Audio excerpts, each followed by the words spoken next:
the nice folks at the Great River Regional Library System up in St. Cloud.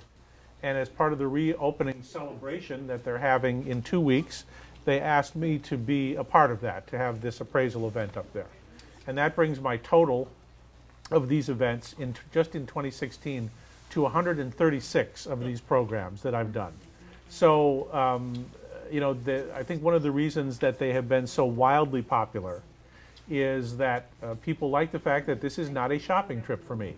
I never offer to buy or sell on a commission at any of these programs. And I think people like that. They know that I'm not here looking to pick up a bargain and turn around and sell it and make money on it. There's nothing wrong with that. That's what an antique dealer does. I am not an antique dealer. I am an appraiser only. So these events that I do at libraries and historical societies and senior communities all around the Midwest, and the house calls that I do are all that I do. And the house calls help me pay for the gas and the food and the occasional hotel room, and it also makes the programs more affordable for my hosts. So again, please feel free to take one of my cards and see when I'll be back in the area. I have many, many more programs coming up in 2017 in Minnesota already. And if you do have things that you want to sell, I'm always happy to point people in the right direction, either to a good local or regional auction house. I have dealer and collector contacts, and sometimes it's one of my colleagues on Antiques Roadshow. And as you may know, I am on Antiques Roadshow. I was back on the 2016 tour. I was on the last stop on the tour this summer in Salt Lake City. Never been to Salt Lake City. It's a fun town. Tough to get a drink there, but it's a good town. No, you can get a drink just about any time you want in Salt Lake City. But Salt Lake City was the last of 6 stops on the 2016 tour for Roadshow. They do 6 stops a summer, and in just a couple months they'll be announcing the 2017 tour, which is their 22nd anniversary of the American version of the show. I love being on Roadshow. I love being part of the gang, but I can really only afford to do 1 or 2 stops a summer, mainly because I'm already booked doing this. They've invited me back every year since 2010, and last year I wasn't able to join them because I was completely booked doing this. But I love doing Roadshow, but as you may know, we don't get paid to be on Antiques Roadshow, and we have to pay all our own travel expenses. So what do we get? We get the visibility and credibility of being part of a wonderful program. Not a day goes by that I don't get a phone call or an email as a result of being listed on their website. And we get to be on TV. That's fun. So we'll talk more about Roadshow during the program today. And there are links to all of my videos on Antiques Roadshow from my webpage, which is right there on the screen. So people often ask how I got started in this crazy line of work. Like many of you, I began as a collector back in the 1970s. In the 1980s, I was a part-time dealer. My full-time job was I was a newspaperman. I was a reporter and editor for papers, first over in Green Bay, and then for most of my career, just 40 minutes away at Rochester at the Post-Bulletin for about 30 years. But I was always involved with antiques and collectibles, either as a part-time dealer or working at auction houses or antique shows.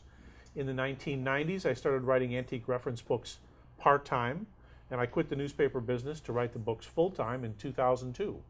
So I've written 27 books on various antique and collectible categories, all of which are out of print.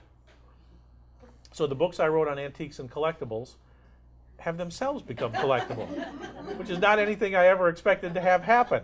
But no matter how many of these events I do, I never know how much I know until I'm presented with a question or a puzzle or a challenge. So let's see how much I know. Yeah, it's called sympathy. So how did you get this? I just bought it at a house. Okay, at a house sale? Yeah, $8. Okay. And it's a... Okay.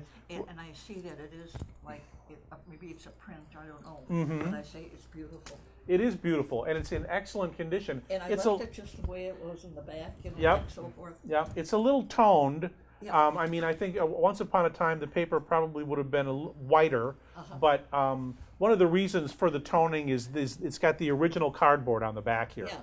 And that should be removed and thrown away. Yeah, okay. And take it to a good framer and have them replace it with foam core, which is a thin sheet of styrofoam with paper on either side. Right. They'll cut it to fit, and it'll stop the toning process. It looks like it has a signature here. Yeah, that's, Noel's hair. Yeah. And it's probably It's probably 1930s or maybe even early 40s. Theron, I think, found it on on her thing. Older than that. How old was Theron? No, it's How old was Noel? 1930s. What year was it? 30s. Yeah. It was a 30s. Yeah. Oh, Jesus, Mark. Yeah, see, I do this for a living. I can hear Yeah, that. okay. And you know, it's in excellent condition. Yeah. Other than the fact that it's a little bit toned. Now, it's a lithograph. I'm going to look at it real closely here. I don't know. What's Yeah, it's actually a photomechanical print. Okay, If you yeah, look at it I very know it's a closely, print. if you look at it, but I mean, if it was a lithograph, it would have been a different printing process. If you look at it real closely under a magnifying glass, it's you can see a really fine dot pattern, a dot matrix, and that means that it's a picture of a picture. So they took the original drawing or etching and photographed it in such a way so that they could make multiple copies of it. When you look close, it almost looks like a window shade in the background. Yeah, it does. It's a very fine. The matrix is very, very fine. It's very difficult to It's see. so beautiful. Yeah. Now there he is right there on the screen. Look at him. Yeah, there he is. Yep, John Noel's hair, and it's Yeah. called Sympathy. Yep. The top price on this database is $100. When did that sell for? 2011. Yeah. How big is this one? Let's see how big it is. Oh, this big. 12 by 9. Well, this is much bigger than this one. This is the one that sold. But I think this may have been actually signed in pencil by John Hare, whereas that's printed. It's not a real signature. Looks good to me. It does look good, doesn't it? So, do you remember what you paid for it? About $8. About $8. Yeah. Here's another one, very similar to yours. How big is this one? 27 1/4 by 21 3/4. So that's this size. Okay. That's this size. Yeah, there we go. That's about 20. That's about 25. So this one sold for $70. So I would say if you could get $70 for it, that would be a fair price I'd today. never sell it, but Good. Yeah. Good. Thanks for bringing it. Thank you. Okay, that was fun. That was nice of you. I have a signed baseball card. Signed baseball card. Well, this is baseball season, so Yes. you know, and way to go, Cubs! How about them? How about yay, Cubs! So here, this is a Don Russ card from 1991, 25 years old, and it's of Ryan Sandberg. I remember him. You know, he was a Cub a few years back. So absolutely, and it's autographed. How do you come to have this? It's been in my dad's collection. Oh, really? Yes. Okay. Well, let's just see. Now, the thing with, especially all sports memorabilia, but most specifically with baseball cards, is it's gotten down to where they look for how the image is placed on how it's printed and how it's and if it's centered and if there's any wear or tear or anything. This is a great holder, by the way, to have it in. Thank you. Very good. Now there is a signed rookie card in color. That looks like might be a rookie card there. $10. There's another one signed, but not very well. There's another one for $1. There's one for 20.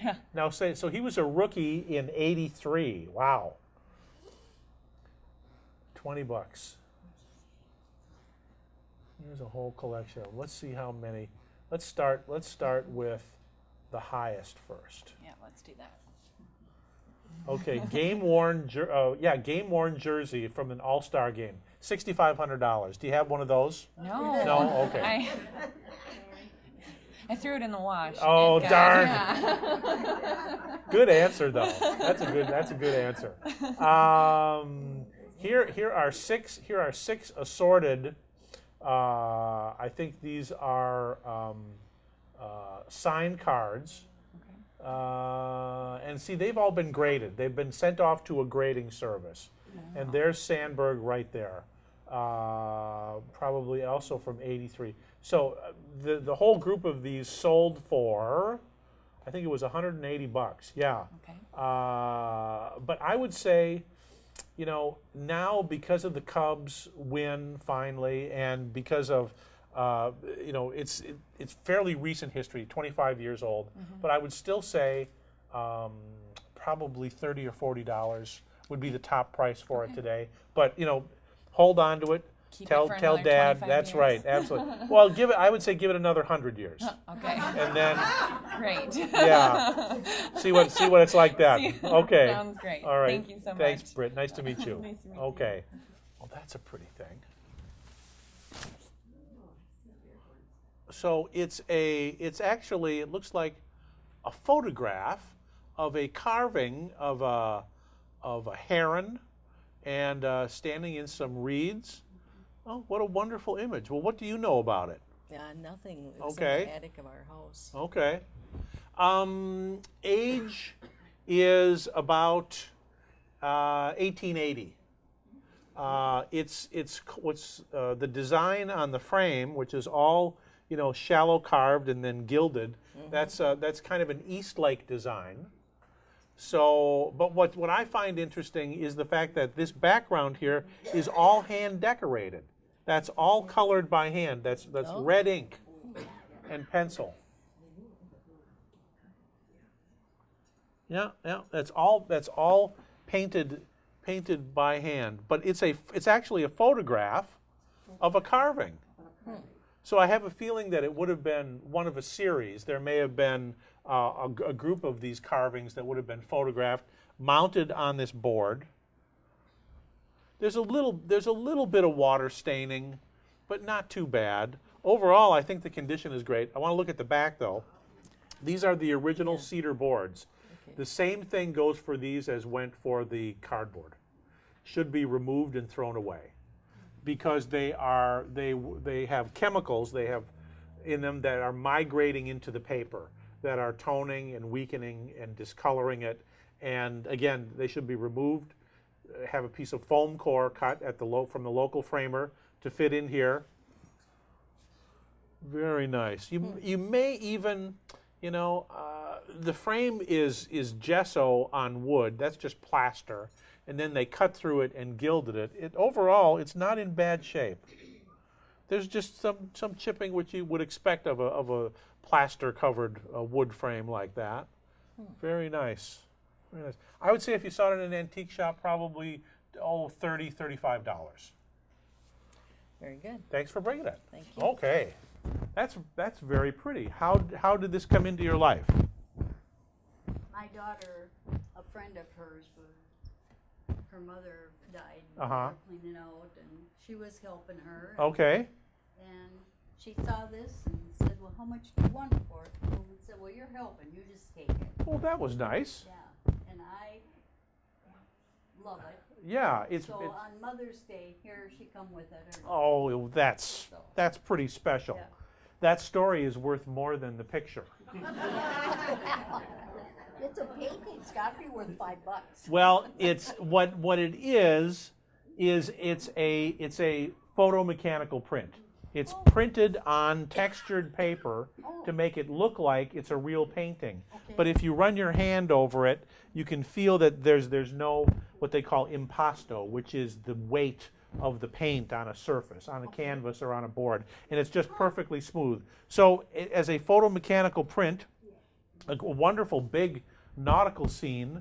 These are the kinds of pictures that they would have sold at furniture stores. Okay. And so when you went in to buy your living room suite, you would get a sofa-sized picture to go with it. And that's what this is. So it's a photomechanical print. There's a signature down there. From the artist. Yeah, yeah. It might be. It looks like 1838. Maybe the original McGregor looks like the name. But in this case, because it's a photomechanical print, even though it's in fabulous condition, less than $25. No kidding. Yeah. But it's the thought that Now, counts. if you said 75, I'd have, he Yeah. said 50. Okay. Nope. Less than 25. It's just, on sometimes on Antiques Roadshow, we talk in code. Yeah, And one of the code phrases we use is, well, it has decorative value. yeah, it does. Decorative value rather than monetary value. Yeah. So, anyway, and the Mother's Day story is worth a lot more anyway. It definitely Okay. was. Oh, books. I love books. I see so many wonderful books. But this is Gene Stratton Porter First Edition. Tales You Won't Believe. Oh, what a whopper. This is what the one cardinal is whispering to the other. Gene Stratton Porter. Now, how do you come to have this? I got it at an auction, I think, in a box of, the biggest prize was my first edition Little Town on the Prairie book. Okay. But this was in there also. Okay. Another book, yeah. Well, copyright 1925, Gene Stratton Porter. So 23, 24, 25, printed in the United States. First edition. Gene Stratton Porter was quite a lady. She spelled her first name the way a man spells his name, Gene. But she was a wonderful author, kind of forgotten now. She was from Minnesota, right? Wasn't she? I don't know. Oh, I thought she was. I don't know much about let's just see. Now, I have a feeling that this may have had a dust jacket, Yeah. and there's some residue there.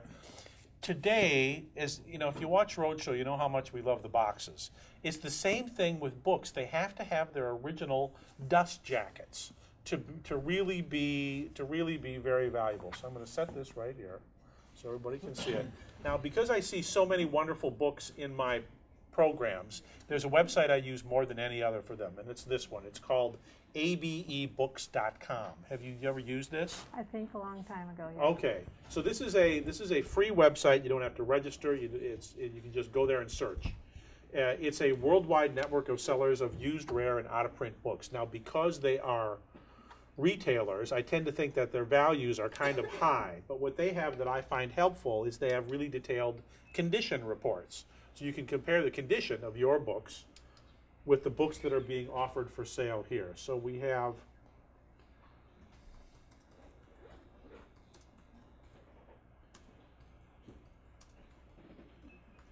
we're just putting in keywords. It comes back with 12 copies of this book. Now it defaults to the lowest price, but if we go to the highest price, the highest price is this one, which does have a dust jacket, but it doesn't show a picture of it. Doggone it. Let's see if we can find one with a picture.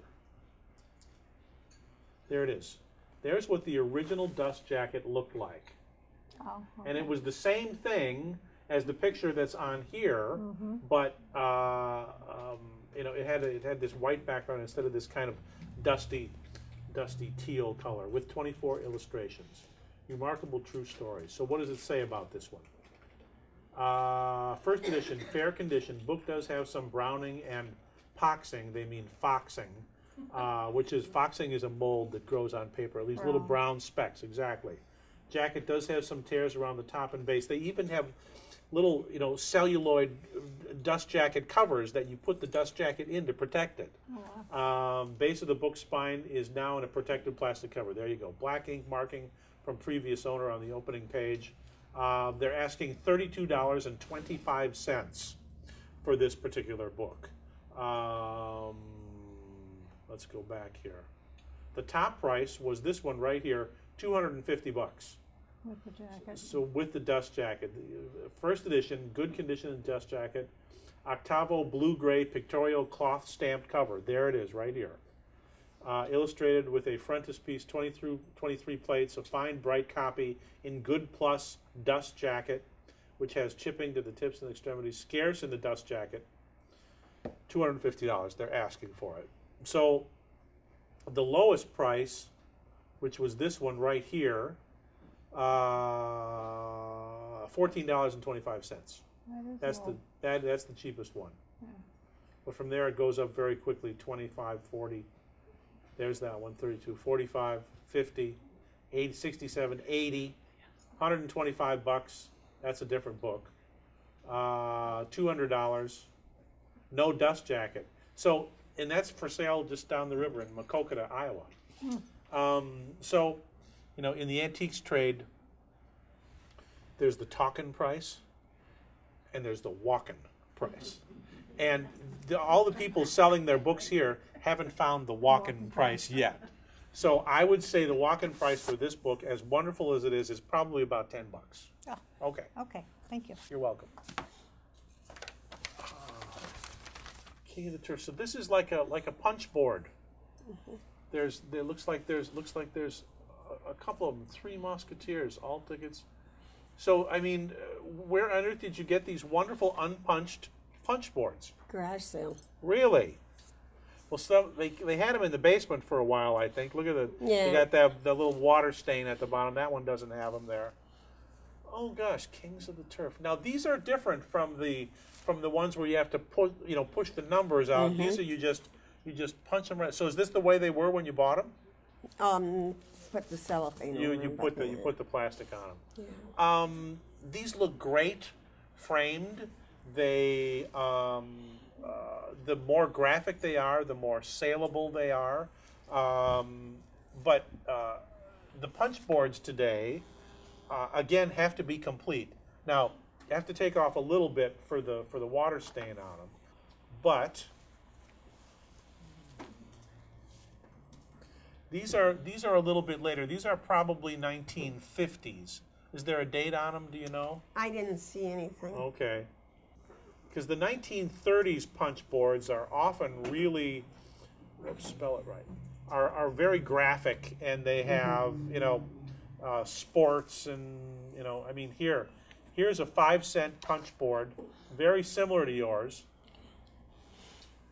Again, they just have the little round discs. In fact, I think they're almost the exact same disc, but these are 5 cent.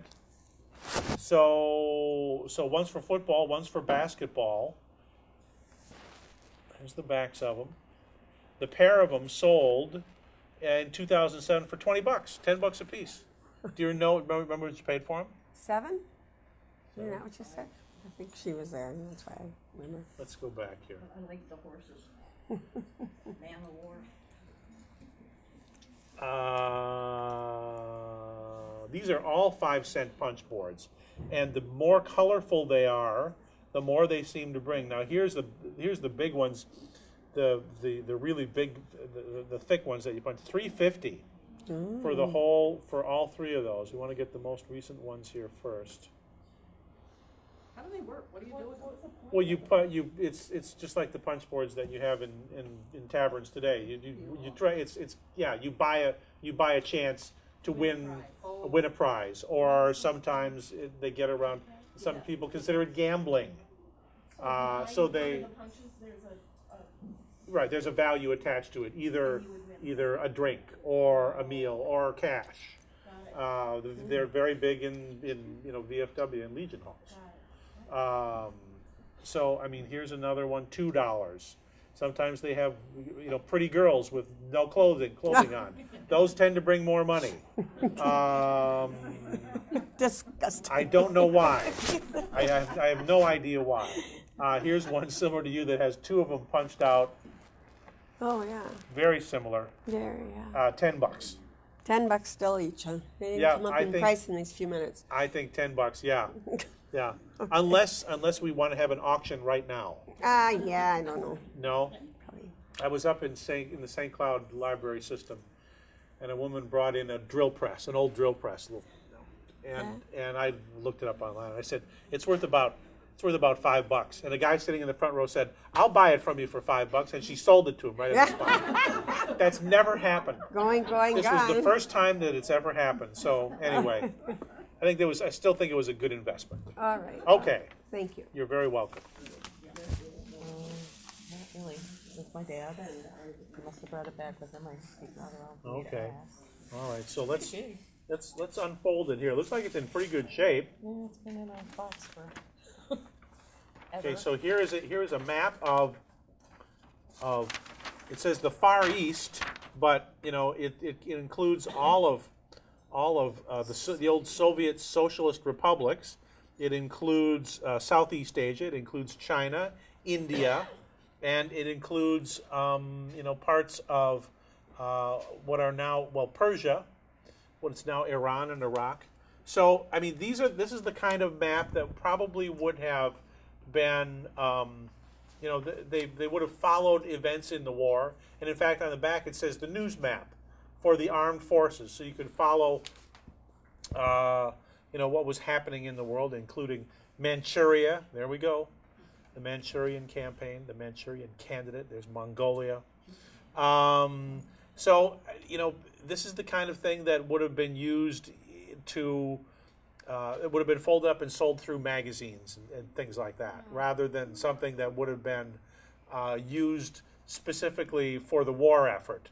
What I also see a lot of are the ones that are printed on silk, that flyers actually kept in their kits, and soldiers as well, because they were printed on silk so that if they were behind enemy lines, or if they were out, in the woods somewhere, and they wanted to consult their map, they could take it out and it wouldn't make any noise when they unfolded it, because it was on silk, so it was completely silent. This, it would have attracted attention.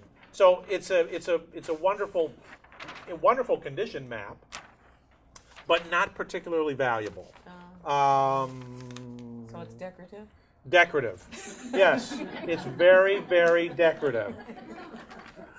Very pretty. What a fabulous needlepoint. What do we know about this? Well, it was made by a lady that lived in town. Uh-huh. Her name was Grace Craft. Okay. She was very civic-minded, and I'm thinking maybe 40 years ago. I was going to say 60s. 40 years ago would be 70s, and that makes sense. Okay. It's in just fabulous condition. I love that Grace O. Craft, and she's signed a GOK down there. Yes. That's really wonderful. Oh. It's I mean, as people who may not know how these are created, it's quite heavy. It's on a nice, strong frame. The condition is just phenomenal. These fabric-covered spacers were all the rage in the 1960s and into the 70s. So I think that's absolutely right. More to the story. Okay, what's the rest of the story? Well, about 20. I've had it, or we've had it for about 20 years. Okay. And one day we just moved into our new house, and she called me and said, "I want you and Dick to come over. I have something for you." And since you two do so much in the community, she said, "I want you to have this." Well, that was nice. And she told us about it. It's a famous painting Mm-hmm. that hangs in a museum in Washington, D.C. Yeah.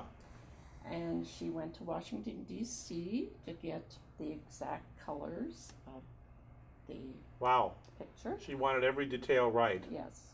She did not make it for us. No. And she also told us it's called the Shepherd's Idol. And she thinks, was me. And this was my husband.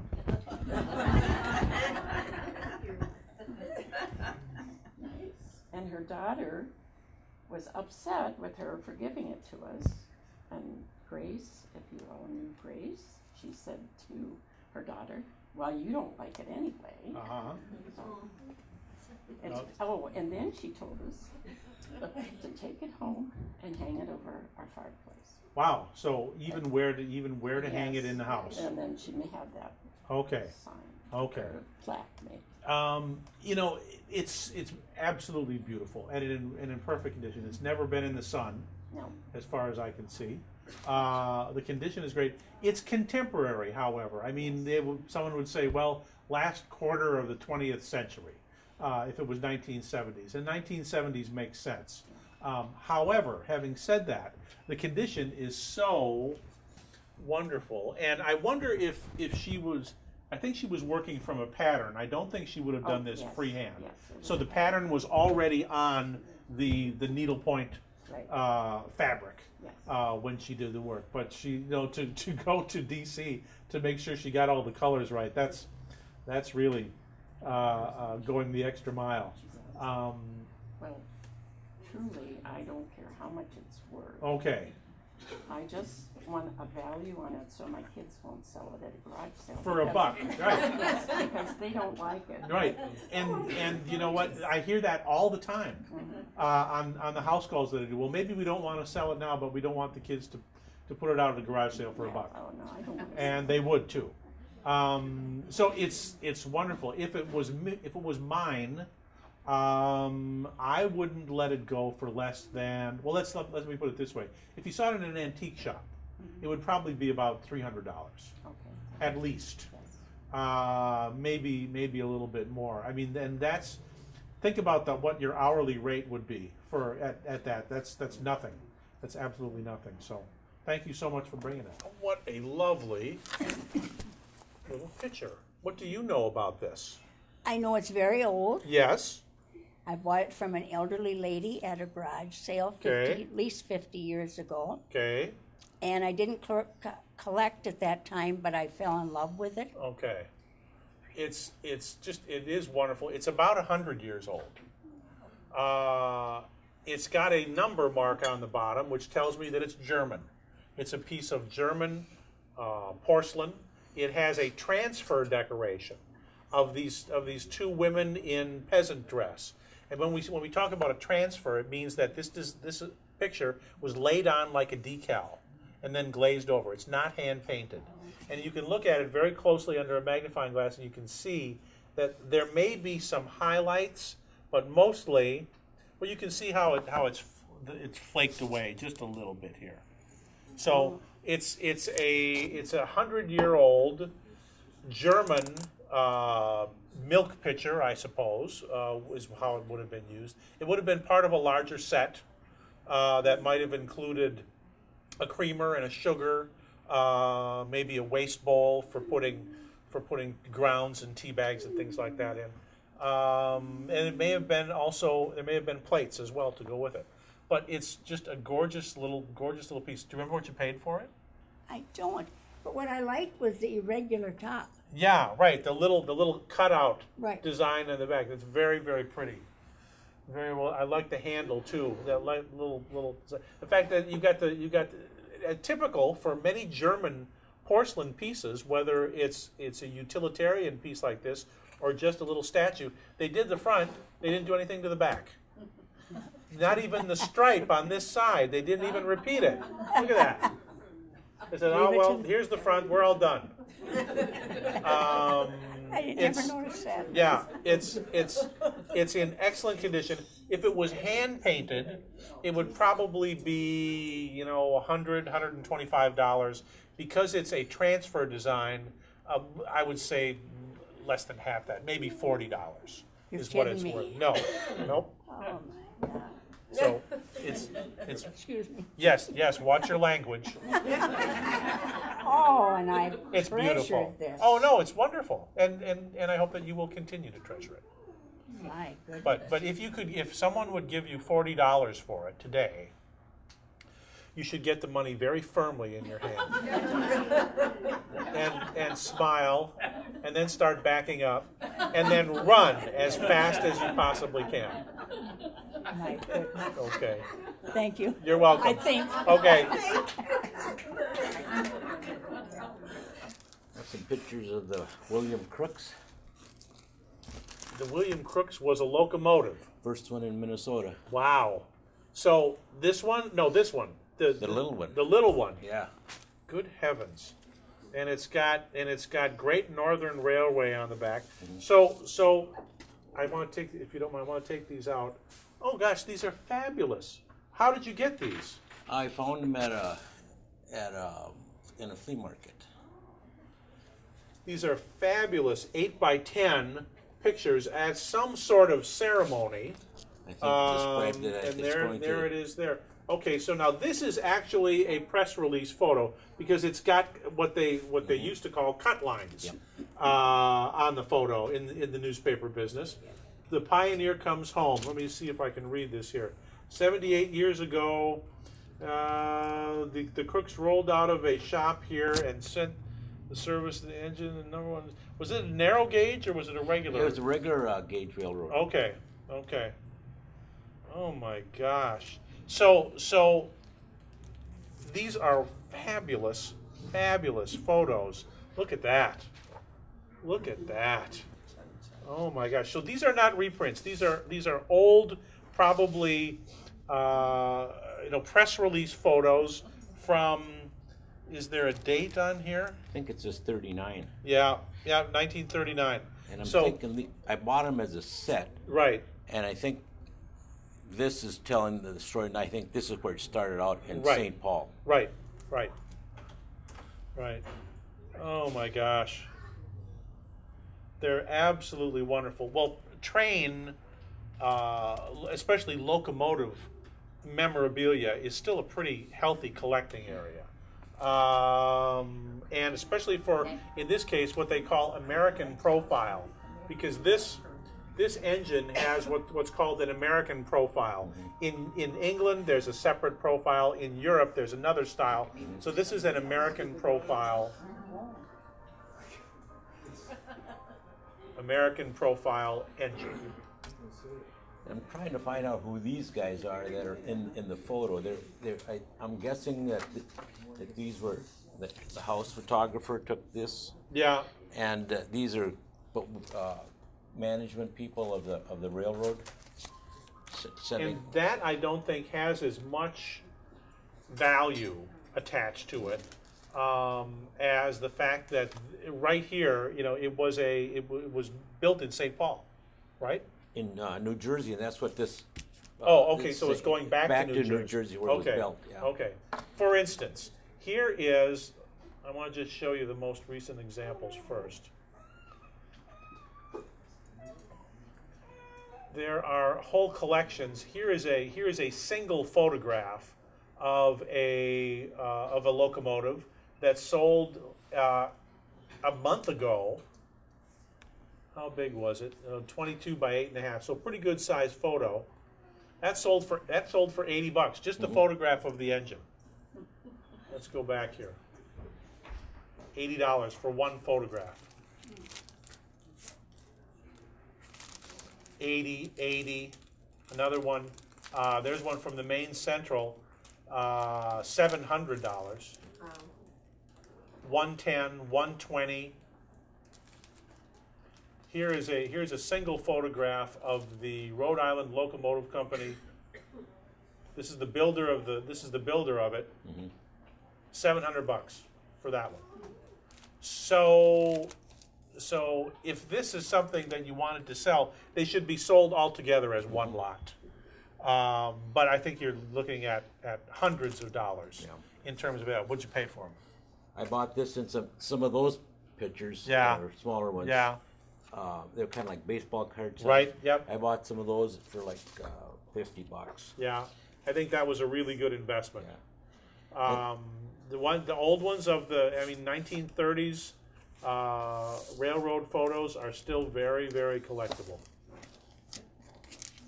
Thanks for bringing them. Yeah, well, I have an interest in these. I was a locomotive engineer. Oh, cool. And I lived in Crookston. Oh, wow. So it was kind of a... Wow. If you want to sell those, I can put you in touch with someone who can help you do it. Yeah, I appreciate that. Okay. And this, I was told, this is the caboose or something, or the diner car that went with it. Yeah. And they don't have pictures of the inside, and this is, like I say, the inside. Yeah. So. Wow. They're in excellent condition. Okay, thank you. Wonderful. Thank you. Francis Scott Key. I've heard of him. Life and Times, Edward S. Delaplane. Wow. I'm sure that this had a dust jacket. Look at the wonderful, what they call decal edge on the pages. All those uneven edges. What a wonderful book. What do we know about it? Not a lot. I think I got it at a garage sale. Okay, 1937. First edition by the Biography Press. This book has been designed by A.H. Carasso and printed at the Polifon Press in Brooklyn, New York, binding by the Art Bindery of New York. So this is a book that was created by someone who loved the book binding process and the creation of books. Anytime you see this decollage page, those are very limited editions, usually very, very small runs, but they are usually very desirable. So It's signed or autographed or something. it's signed by Delaplane. Yeah.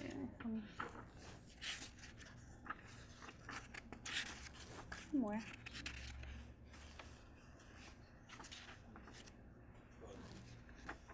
That's okay. Should be autographed somewhere though. Yeah. No, there we go. There. Edward Delaplane is 1953. So this is copy number 357. So that tells me that it was a really, really small run and a very special run to Elizabeth from Mom and Dad in 1988. Oh, there we go. So here we go. Let's look for this. There are 10 of them being offered for sale on the ABE book site. Let's go to the bottom here. First edition, illustrated, without an autograph, limited to 500 copies. So 357 makes perfect sense. Someone here is asking 110. I want to see if they're okay. Well, you also run into our reprints. So on this website, you run into a lot of reprints.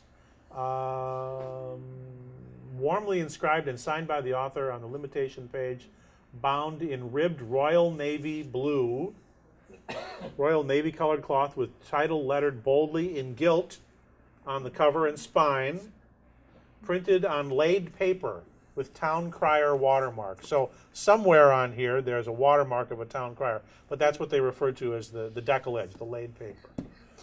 Top edge gilt. Yes, it is gilt. Other edges untrimmed. Solid clean copy, mild toning. $100 is what they're asking for it. So also autographed by Delaplane. I don't know that this is a little bit of wear on the gilding. Maybe let's say 50. Okay. All right, thank you. You're welcome. Thank you. I was wondering who belonged to that. Three-eyed owl. that belonged to that funny bird. Look at that. It's looking at you no matter which way you turn. And I bet they follow you around the room. Mm-hmm, they do. What a kooky piece of pottery. What do we know about it? Nothing. We'd like to know. It's very where it's from or what age. I have no idea. People always ask me where should you invest your money where it's most likely to go up in value in an antique or collectible, and I say my answer is always the same: studio pottery or studio glassware. This looks very 1960s, 1970s to me. I have a feeling that there was some mark there. That's the vent hole, but I think there was some mark there. There's also something very faint there. I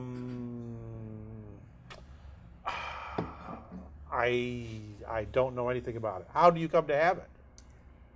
Bought it at a flea market. Okay, it's got good age. I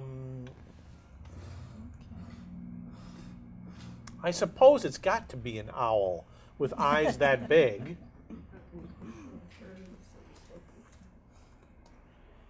I don't know if we'll find any comparable example to it. There's a lot of owls. Yeah. A lot of owls with a lot of eyes, but not this one. There is on Facebook, there is a American art pottery collectors page. And you could take a good digital photo and post it on there and say, hey, who knows about this piece? But I think it's definitely, I don't think it's any later than the 1970s. So I think it's about 40 years old.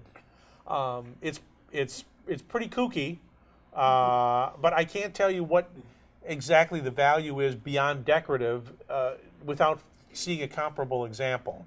I don't think it's. I would say it's probably less than $50. However, if it turns out to be by a well-known potter, it could be conceivably more than that. In this part of the world, we're very lucky because, up north Taylor's Falls, you've got Robert Briscoe and his pottery tour every year in May. There's another one in October, I think. And people come from all over the country to go to those, and they attract all kinds of wonderful potters. So I would say 1960s, 70s art pottery, maker unknown. Yeah. But Okay. check the Facebook Art Pottery that's a Collectors page. Okay. Okay. Very good. Thank you. Thanks for bringing it. Here we go. What a wonderful picture in a wonderful frame too. So how do you come to have this? It was my grandparents. He got it from his sister at their wedding in 1917. Yes, I was going to say 1920. These horizontal photos were really popular in the first quarter of the 20th century. And I said, did I say photo? No, it's a drawing. It's a chalk drawing. Mm-hmm. And so it's pastel, and they almost always have this strongly horizontal format.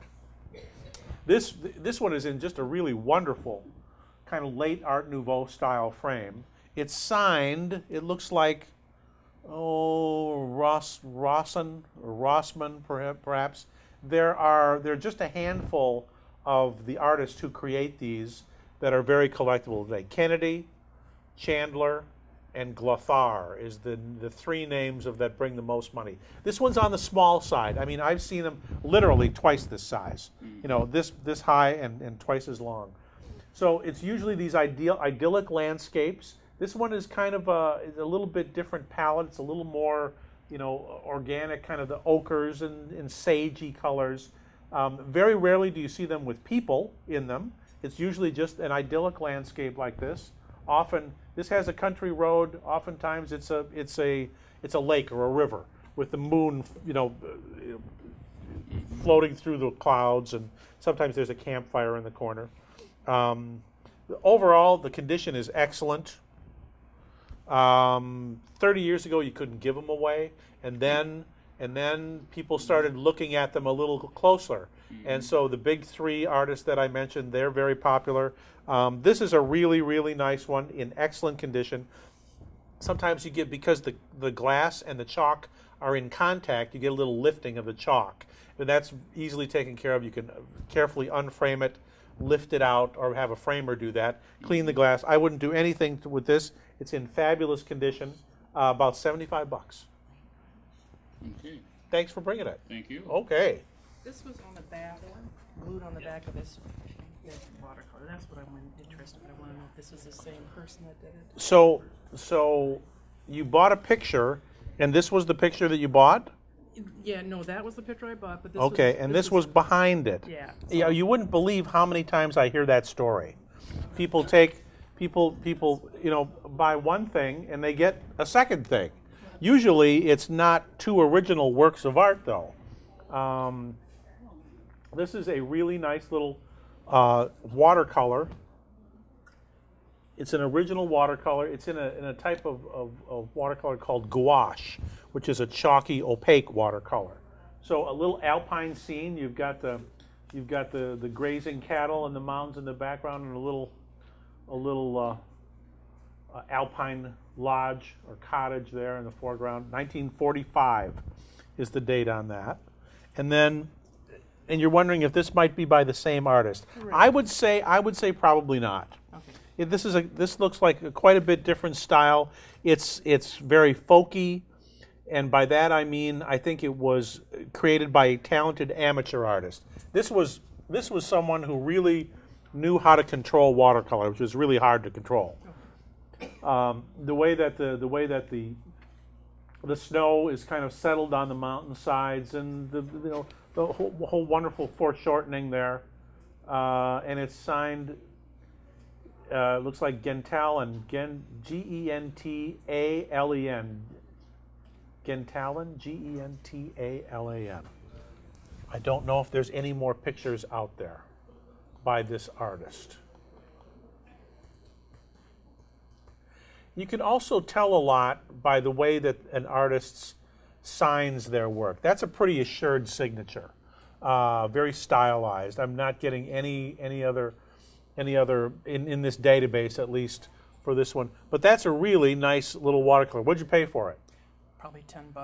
$10. You did much better than that. That's $40 or $50 easily. Okay. This one, I think more decorative than anything else. But you know what? I think that's the $10 right there. Okay. Good. Sounds good. Thanks for bringing them. Thank you. Okay.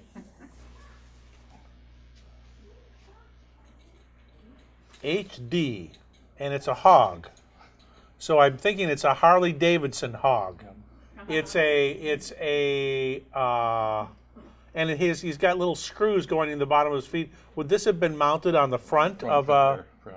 Okay.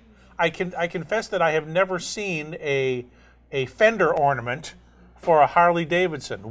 How do you come to have this? Well, my boy bought an older bike. Okay.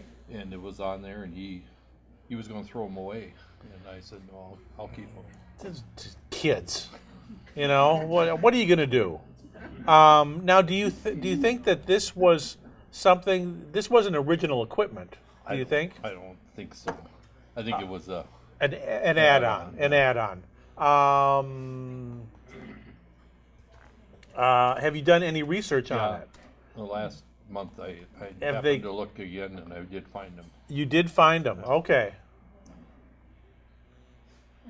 They're hard to find. There are a lot of different types of ornaments out there. So how do they refer to it? Do they refer to it as a fender ornament? I think so. Okay. Chrome. Yeah. Fender or a Harley Hog or something. Right. I was just wondering if it was some kind of a collectible. You know, I think collectible is probably the best term.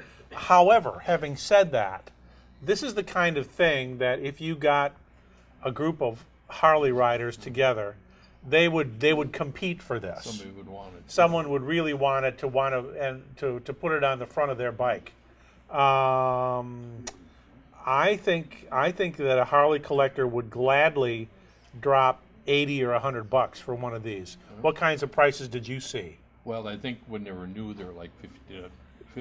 Right, and that makes perfect sense. But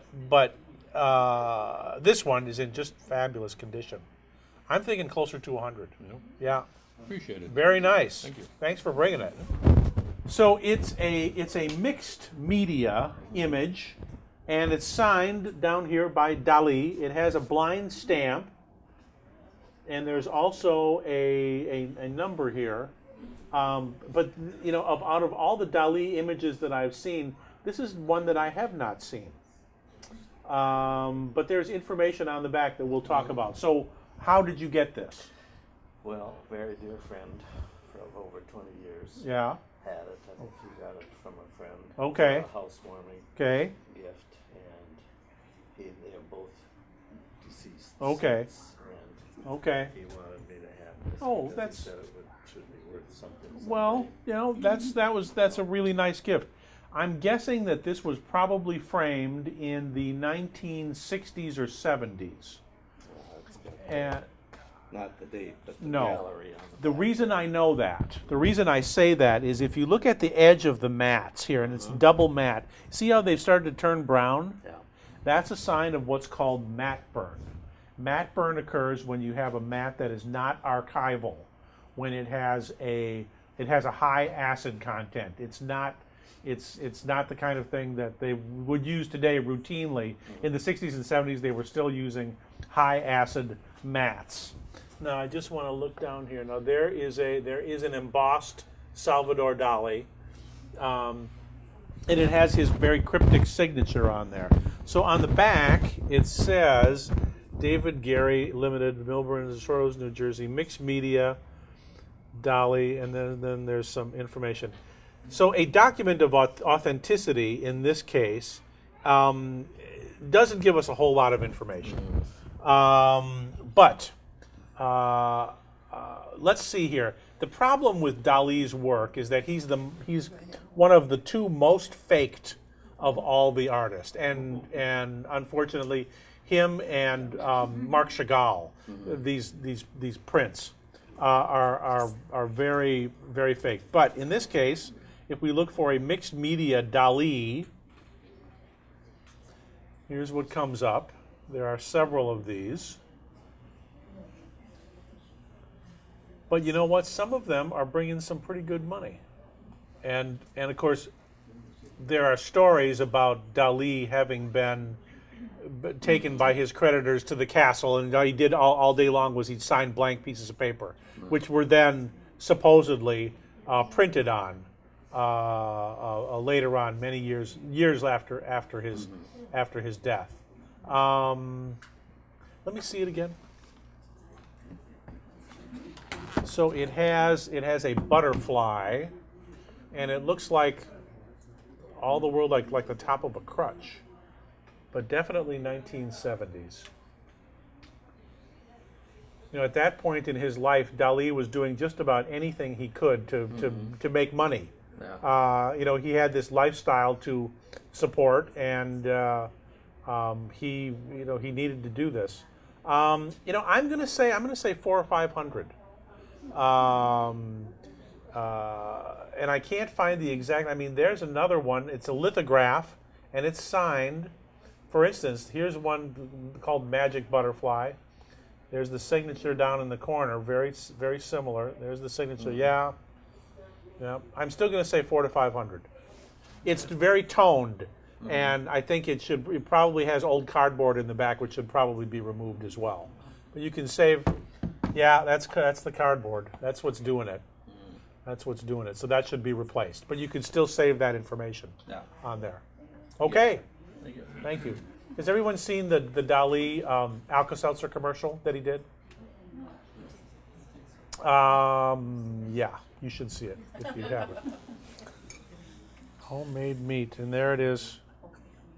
So now this actually has an applied paper label. Do we know, was it made down the road? Is it Red Wing? No, it's probably Rhode Island or Connecticut. Really? Okay. Okay. But it does have patented February 11th, 1896. My goodness, that was nearing the end of the stoneware era. Wonderful white glaze stoneware, little brown wooden handle, very similar to Red Wing style, but it's a meat jar, and it does says mini mincemeat. It does say mincemeat. Okay, so this would have had a little insert, probably with a rubber gasket. So this came from Rhode Island or Connecticut. Okay. One or the other. Okay. So the fact that it has any surviving paper label on at all is nothing short of amazing. The ones that bring the most money today in this part of the world, as I'm sure you're aware, are ones that have stenciled cobalt decoration, sometimes made in Red Wing, sometimes not. But this could have been made in probably New York State, I would think, or maybe somewhere else in New England. I love the fact that it has a patent date on it, but because it doesn't have the cobalt stamp, just the paper label, and it's missing the lid, I would say less than $50. Thanks for bringing it. Good enough. Okay. Thank you. You're welcome. That was fun. That is a wonderful, funny chair. Where'd you get this funny chair? Well, I bought it from a friend, and it's been in his family. He said his mother and his grandmother both called it a telephone chair. Yeah, I would go along with that. The other thing, when I first saw it sitting there, I thought it reminded me of the kinds of chairs that would have been used in a photo studio, a photographer's chair. Sure. So someone would have been posed in this beautiful chair with a single armrest. You know, it's probably photographed, straight on like this, or at this corner. Fabulous plank seat, solid oak. That's 2 inches. That's a good 2 inches thick there. Wonderful turned legs. Little discoloration on the seat. Looks like original finish. It's got to be 1890. maybe maybe a little earlier, but I would say right around 1890. Do people still sit in it and use it and enjoy it? Well, I haven't.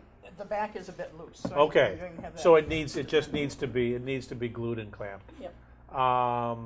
It's really unusual in that it does have the single arm. Telephone chair makes perfect sense. I don't know if that is a category. Usually, when you talk about telephone chairs, it usually comes up with like an attached little, like an end table to set the phone on. Oops.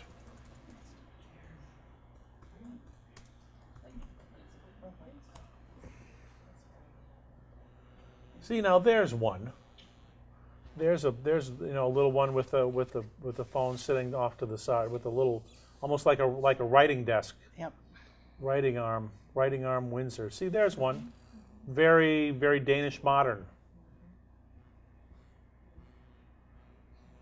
Oh, that one's pretty cool. That's very, very art modern. So, again, this could have been used as a hall chair. It could have been used as a photographer's chair. Just for fun, I'll show you with a photographer's chair. Now, there's a really fancy wicker one. There's a one kind of a stick and ball design. See, a single arm. So, photographer's chair is what I thought of first. There's another one with a single arm. There's a really wild one. Look at that. Florentine. All gilt decoration. But you see how the influence is. So I would consider this a photographer's chair. Yeah. And the fact that it's oak, I mean, it means it would have stood up to a lot of regular heavy ware. Yep, that's what the single arm chairs look like. See, a lot of them are very, very fancy wicker. And they all seem to have that same shape on the And back, they too. do. Yeah, that kind of scrolly design. So I would say it's an oak single arm photographer's chair, worth today, at least $150. Thanks for bringing it. Okay. Okay. Yes, thank you. You bet. More funky furniture. This belonged to my aunt, Okay. who gave it to my mother, and now I have it. Okay. My aunt lived in California and had worked as a private duty nurse. Okay. So she was frequently given gifts from her patients. Sure, absolutely. And this, it's written on the back there, but I also wrote this out. This came from, was purchased at the American company store in Jerusalem. Okay. And part of this is off, but I have it written Okay. somewhere else that it came from Damascus, Syria. Okay. It looks very Middle Eastern. And it was purchased in January, it looks like 1929. And then That makes sense. it says silver inlay, tray, Yep. wood. Yep. So all of this inlay that you see here on the outsides of the legs, that's bone and ebony and a little mother of pearl. This is a really fabulous bronze tray top. As you can see, it was meant to hang. There's a hanger. Very, very Islamic looking, very Middle Eastern. And they often call these hookah tables. So people would have been sitting around them with a hookah, smoking the pipes. I'll show you. But usually the tray is brass, which doesn't weigh anything. This is bronze. It weighs a ton. Here are some Syrian design tables. Again, a lot of inlay.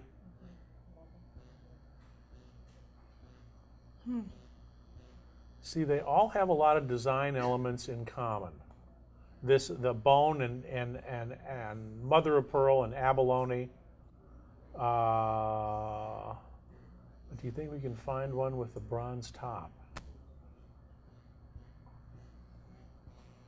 One more page. It's written in Arabic too on the Yep, top. it's all right. It's all inscribed in Arabic. They're beautiful. and in wonderful condition. Do you use it for anything? I mean, is it a lamp table or? Well, I have it kind of careful with it, so Yeah. I don't put. I have a wood bowl I have on it. Right, but right. I'm careful about. I know some of the wear and tear on There's the legs there. the legs are a little bit dried up. A little tongue oil or lemon oil wouldn't be out of place to keep it in good shape. So it's a kind of table that someone would have brought back as a souvenir of their visit to the Middle East in the 1920s and 30s. It's in fabulous condition. Not a tremendous amount of value, I would say less than $200, maybe $175. It's beautiful. Mm-hmm. Thanks for bringing it. Oh, thanks. Okay. Probably brought the wrong one. Well, that know. is a wonderful little choker. Okay. And when I say choker, I really mean it. That would have been around someone's very, very small neck. How do you get this? It was in the family. Okay. The one who I got it from was a great aunt. She graduated from St. Olaf's in 1916. Okay. And then she went up to Two Harbors and was principal. And then she went to Minneapolis, and she ran Trabert Hall. Uh-huh. That was a residence for working girls, because the girls would come up from out of the state or from the state. Sure. And this gave them a home-like place and a Oh, safe place okay. to work. Okay. And then So- when she died, the niece had all the jewelry out, and I took a handful. Okay. So- Well, this is a kind of a late Victorian style. Mm-hmm. It has a huge, big blue cabochon. It's hard to tell what the material is. I think it's ceramic Okay. rather than, because it's so lightweight. Yeah. If that was stone, I would expect that to be Okay. much, much heavier. Oftentimes these tiny little choker necklaces just aren't practical, but you can convert it to a brooch. Oh. And still wear it and enjoy it and remember your aunt. Well, this was loose. I opened it, and then part of it broke off. Okay. So, Okay. Oh yeah, I see one little break there. Yeah. That's not a big deal. yeah. It would still look great as a brooch. Basket weave design on the back. That's a molded. It's not actually woven. So for a late Victorian little choker necklace, but with a ceramic, and I can feel that it's ceramic. It's not. Yeah. It's not glass and it's not stone. Probably $25. Okay. Yeah. Beautiful. Well, thank you. Thank you very much for bringing it. Okay. Well, I do wear it. Good. Okay. Oh, I'm glad. Oh. It's a TV tiger. Is it? Yeah. Yeah, it's the kind of tiger you would have put on top of the TV set back when you actually had to get up and walk over to the TV and change the channel. I was just on a house call yesterday in Vermilion with a nice lady who had the one that we all remember, which was the Black Panther, the big black, right, on top of the TV. I have the green one. You have the green one. So this one is wonderfully lightweight, all hand painted, made in Japan, probably 1960s. Did you know that just down the road in Northfield is the TV Lamp Museum? No. I want to show you what the TV lamp. You've got to go there if you have not been there. If you like this sort of thing. I've never even heard of that in Northfield. It's right downtown. Carol Christensen's TV Lamp Museum at an antique shop. Okay. Where is it? It's right downtown. It's right downtown Northfield. There it is. Yeah. Yeah. Right on Main Street? Yes, absolutely. Look at this. There they all are, a whole menagerie There is. of them. And some of these are actually the lamps that light up from behind, but most of these are the I do Black have Panthers. one. I Okay. have the Green Panther. Okay. So anyway, I mean, this is an amazing place if you have not been here. It's floor to ceiling. It's the displays of TV lamps and animals and exotic creatures goes all the way to the ceiling. So Carol Christensen is a very nice lady. I haven't seen her in many, many years. But lots of very cool stuff. Even these funky, look at those off-center asymmetrical lamps and all that sort of thing. So anyway, it's worth a drive to go down there. But anyway, what's this tiger worth? Well, how did you get it, first off? There used to be a thrift store in Cannon Falls. Yes. Over 45 years ago. I went in and bought it. I tried to talk the guy down. He had $4.50 marked on it, which $4.50. yeah, which okay. was a long time ago. Okay. And he wouldn't budge. He wouldn't so budge. I bought it anyway. I've tried to research it and can find nothing on it. But I did not research TV statues. Well, that's the key word here. Okay. So I have a feeling, though, that $4.50 was the exact right price. That was, between 45 and 50 years ago. Yeah, it unfortunately, it has not gone up in value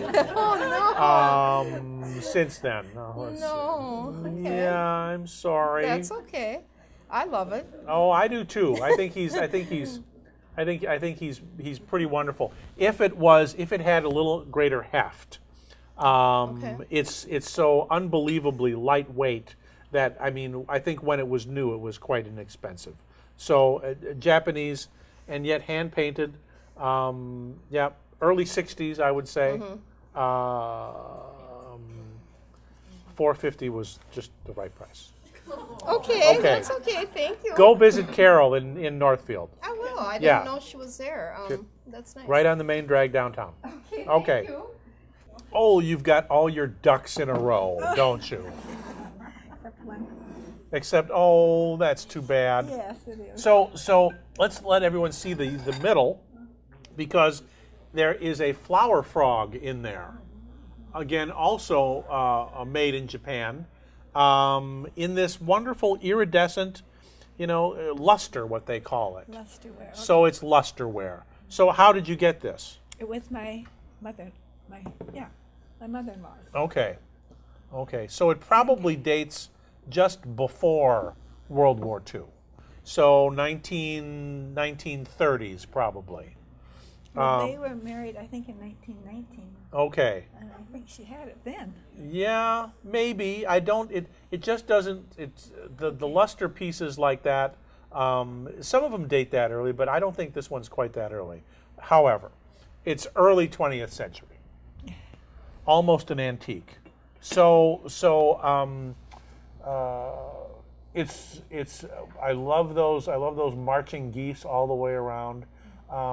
Unfortunately, that one break has pretty much taken away all the value.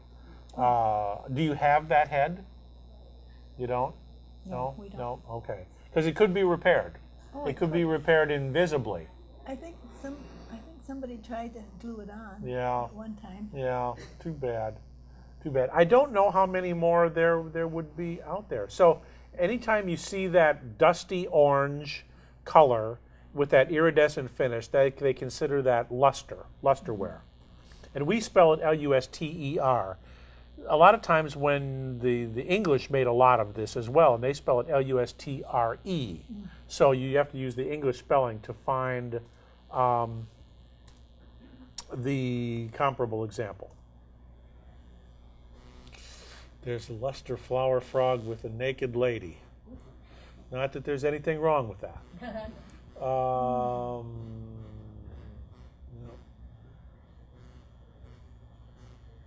I don't know if we'll find anything with an RE. Oh, a few. There we go. If it was perfect, if it was in perfect condition, I think you'd probably be looking at 80, maybe even on a good day, maybe $100 on a good day, because it's so unusual and it's figural. So anytime that something is in the figure in the shape of an animal or a person or some other creature, very collectible. Unfortunately, that break, takes away. It reminds me of the nice lady who called me up once, and she had a cookie jar that she was trying to figure out the value of, and she was describing it to me over the phone. And I said, "Is it in perfect condition?" And she said, "It's 95% perfect." And I had never heard anyone you know, describe. It either is or it ain't. And this is also 95% perfect. Okay. Okay. Thanks for bringing it. Yes, thank Okay. you. Hi, we picked this set up in Alaska, and I understand it's something like Baleen or something. Okay. Okay, so that's a set of 3 graduated size little sailing vessels, and these are usually of Inuit make. We used to call them Eskimos. Now they are the Inuit. So was this in the 60s? Yeah. Okay. They look very 1960s to me. You know, the baleen is what the whales use to sieve the water through to get the krill to eat, so that they can eat.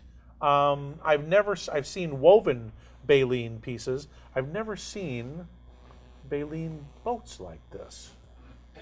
There we go. Ah, there they are.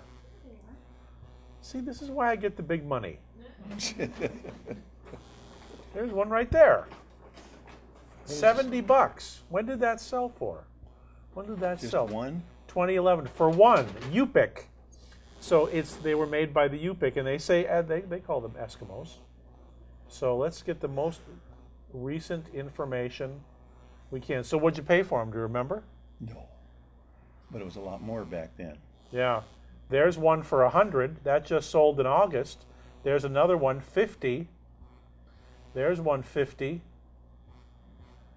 There's a 4-masted one, or 3-masted for sale, 170. There's a 2-mast, 80. They actually sold for that? They did. They actually did. So, I mean, and these are in just spectacular condition. What's the sail made out of? It's not baleen, is it? No. I wonder what it is. It could be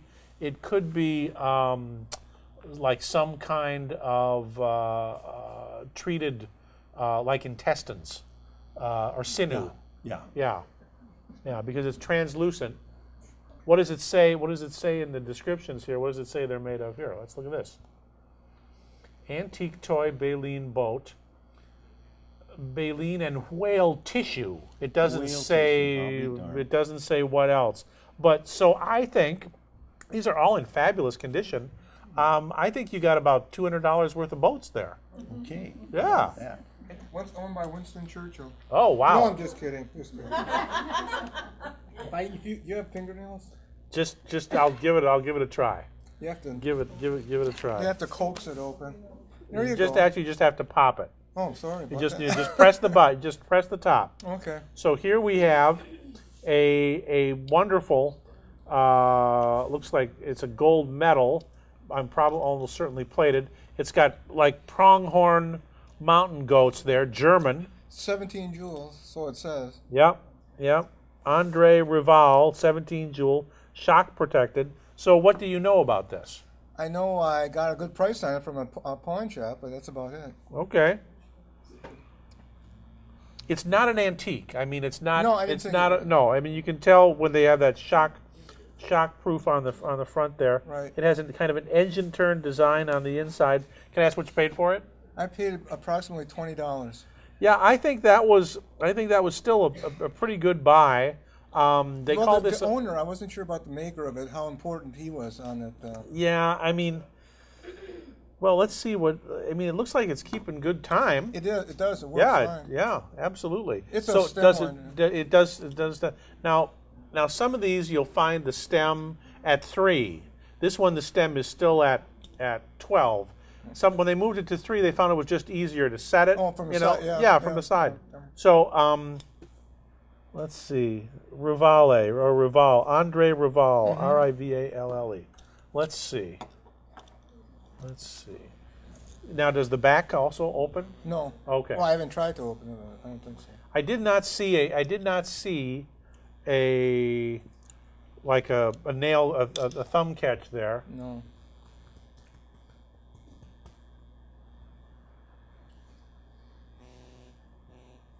Well, there's one there.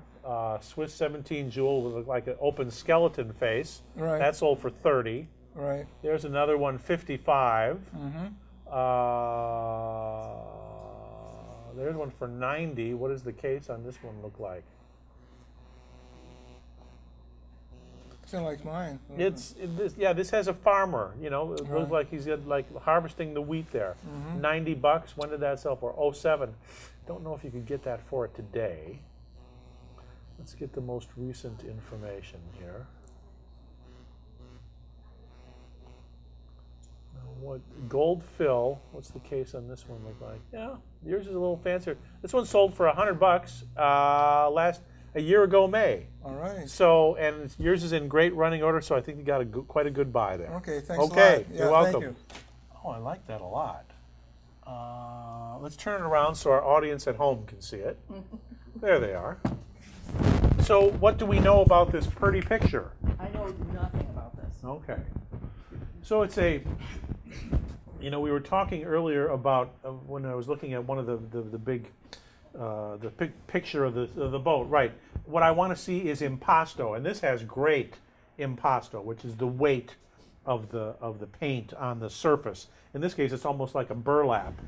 Great textured, and there is it looks like, what could that name be? Our artist. 1959 looks like. I've tried to Google it. I have not found anything. Yeah, I mean, it's done by an artist with an experienced artist with a really wonderful stylized signature. If that is a T, let's just see. So, you know, most of the databases that I use, many of them, are free websites. Some that I use are subscription websites. Now, for instance, Ask Art is the one that I use more than any other for fine art. This is a subscription site, but it costs me less than $1 a day to use this on a yearly basis. Another good one is artprice.com. Which has a lot of the same information, but also it's a European site, so it has a little bit broader range. But between the two of them, it costs between $500 and $600 a year, which for me is a really good investment. So in here, if we look for ARTIS, there's a William Artis, there's a Sherlock, and there's an Artist Lane. Do you think that this looks like the word Rier or R-I-E-R? I cannot figure it out. Yeah. I don't know. Yeah. I don't know. What do you know? Yeah, I don't know. It's just. I chase my tail around about what the subject matter is even too. Yeah. Where Yeah. it is. It looks like a Northern European castle scene. So how did you get it? How'd you get this? A gift from a friend who had been given it by someone who was like a amateur art collector in New York. Yeah. I mean, there are websites where you can find an artist's signature, but those are usually subscription sites as well. It's very well done. I really love the texture of it. I love the palette. I think it's. I wish I could tell you who the artist is. It's from 1959, so it's really not that old. The artist may still be with us. But I really like it a lot. I would say, if you saw it in an antique shop, a couple hundred. I would say at least a couple $100. Okay. So nice picture.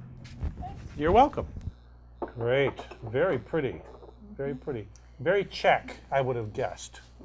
Bulgarian. But same difference. Is it? Okay. Oh yes, absolutely. So we have a teapot, we have a sugar bowl, we have cups and saucers, and there's on the bottom. Yep, made in Bulgaria, right? Kind of 1920s design, a little Art Deco. How do you come to have this? Well, I'd say about 20 years ago, I saw a picture of some plates with this kind of design on it, and I really liked it, so I tore the page out of the magazine. I literally kept it for 20 years. Just looking in all my comings and goings, if I could find some for myself. Sure. It took until last year, about a year ago right now, in an antique shop in St. Paul, and I saw this set, you know, it was getting close to Christmas time. Yeah. And I figured, you know. Who hey, deserves it more than you? Nobody. I got this coming to me. Nobody. Nobody. I've been looking for a long time. Yeah. So it was my Christmas gift to myself. Oh, it's last year. beautiful. It's it's absolutely beautiful. Now, have you ever used it to serve tea? I won't. So it's no. really just decorative. Yeah. Okay. I'm too afraid of breaking it. You know. Um, I waited 20 years for it. I was like, I'm not gonna break it. The design is really typical of what you would expect to see from a Czech, and then that says Bulgaria, but Eastern European, Czech or Bohemia. I actually think I know the pottery. Okay. Where I believe it's Troyan or Troya, Okay. Troya, Okay. which is in the country in Bulgaria. You know. Okay. A country pottery in Bulgaria. Because it's a known thing, you know, so. This design. Yes. Right. There's this wonderful drippy glaze. Yeah. Just the colors of this set are really pretty. Yeah. And it's redware. I mean, this was not a, you know, a high-fired piece. It was meant to be, it was really, I think, more decorative than anything else. Yeah. Yeah, I hardly think it looks hardly used, you know. I mean, yeah, no, it's absolutely beautiful. But if you look up redware teapots, you see so many different variations with this wonderful drippy glaze. Yep.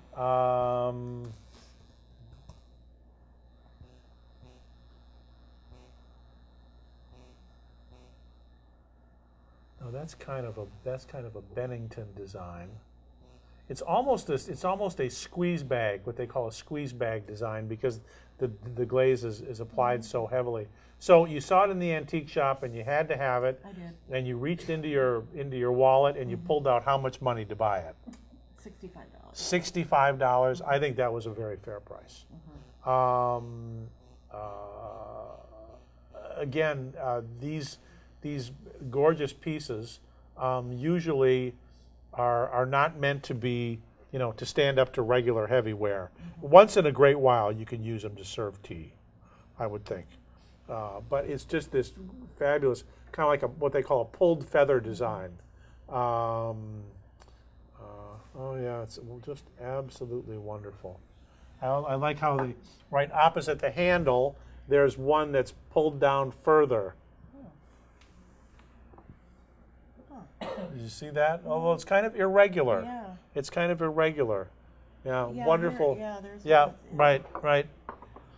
I don't know if this had a lid at Uh-huh. one point, or if there was a creamer. You know, Yeah, I don't know. it doesn't have a lip, so I don't think that it had. I'm sure it had a creamer once upon a time, but it doesn't have a lip on it, so it may not have had a lid to set inside. But I think you know. You could easily find a set like this for about $100. So. Well, it isn't that easy to find. No. However, no. If you found it, it wouldn't. Well, that's why I'm saying if you saw it I wouldn't be surprised to see it for $100. Oh, okay. Yeah. Yeah, I just don't have it run across it. So. Yeah. Anyway. It's beautiful stuff. Thank you. You're welcome. Thanks for bringing it. Yep. Definitely late 20s, early 30s. Okay, good to know. Well, I just brought some jewelry. Okay. And it's an amethyst necklace. Okay. And then a cameo. Okay. And earrings. Okay. So the amethyst necklace is beautiful, wonderful setting, all faceted. So this would have been part of a suite of jewelry. I wonder if this is the same. You know, I was looking. It's not quite the same. It's not color, quite is the it? same, No. is it? No. And there should be variations in amethyst like this. But I have a feeling that this may have belonged to someone who really liked amethyst, but may have been part of another set. So let's look at the cameo. Okay. The amethyst is very nice, but not a tremendous amount of value there. So let's look at this. Nope. So this is the typical shell cameo, and it shows a woman with a flower in her hair and a kind of a Roman Greek or Roman style. It's a little filigree, probably a low carat gold. So there are three types of cameos. There's this one, which is the shell cameo, which is the one that most people see. It's they call it the helmet shell, and they cut the sections off of it on the top. It's this white color, and when they get down below it, it gets this kind of salmon pink color below that. So this is late Victorian. This is probably about 1880. Did you know where these came from? I mean, do you know any history behind these? They were my husband's grandmothers. Okay. And she had a lot of relatives in Winona, and I think that's probably where she inherited those from. So the shell cameo is the most common, the one I see more than any other. The other kind is called hard stone. It's called pietra dura, hard stone, and those are the most complex and also the most expensive. And then the last kind is lava. Most of it has come from the sides of Vesuvius in Naples, and so they go out and they carve lava, and it has a kind of an organic look to it. So we have a late Victorian cameo.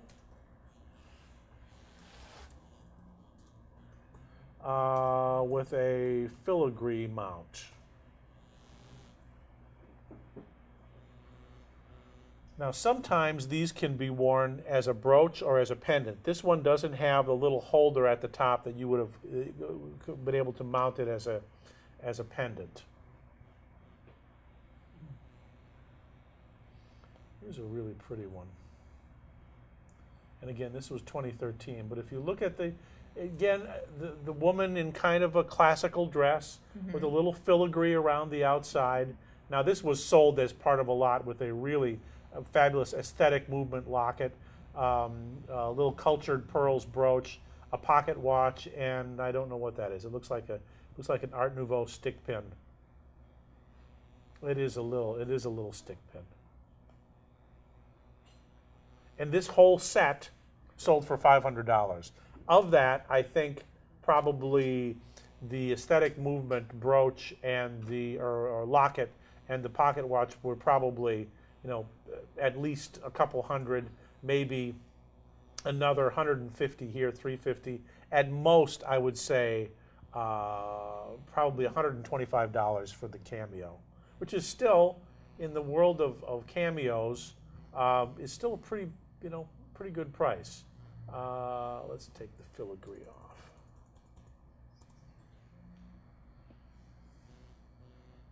See, there's a pair that sold for 150 pounds. The pound last time I checked was, it's dropped dramatically. It was about $1.22. The euro is down to about $1.11. Yeah, I mean, really dropped. Again, here's a beautiful pair, 100 pounds, so let's call it $125. I just want to show you some of the incredible detail that some of these, look at that. That's beautiful. Isn't it? Yeah. Also probably in a low carat gold mounting. That sold for almost $400. So I would say or 350 pounds, excuse me. So more like $500.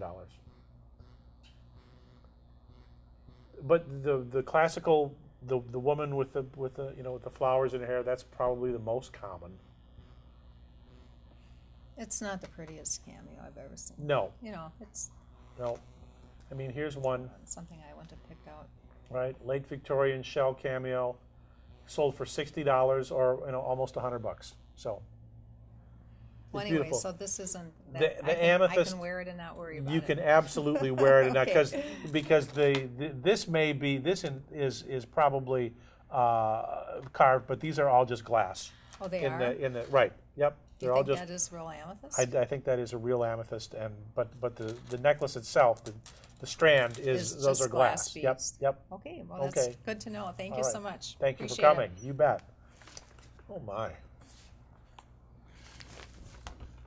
What a wonderful image. Again, a fabulous pastel drawing of a Native American. A man or woman? Do we know? It's a Dakota elder. Okay. Man. Okay. Grace McKinstry. I confess I am not familiar with her work, but it looks like she died in Minneapolis, 1936, born 1857, Fredonia, New York. How did you get this wonderful image? My mother was born in October 26th, 1929. 3 days later, the world got the word and all the stock markets crashed and the depression happened. Right. Which I blame on her. And her godmother was the wife of the first judge in Minnesota Territory. That would be Anna Scott Buckham. Okay. And Anna Scott Buckham was a very good friend with Grace McKinstry, okay, who was primarily a portrait artist. Uh-huh. Now, I don't know whether my mother's godmother purchased this from Grace or was given it as a gift. But it's a wonderful, evocative portrait. Yes, my mother was given this as a gift from her godmother, Okay. Anna Scott Buckham. Okay. So it was done over on the Straight River. Uh-huh. And unfortunately, we don't know the elder's name. Have you done any research on McKinstry's work?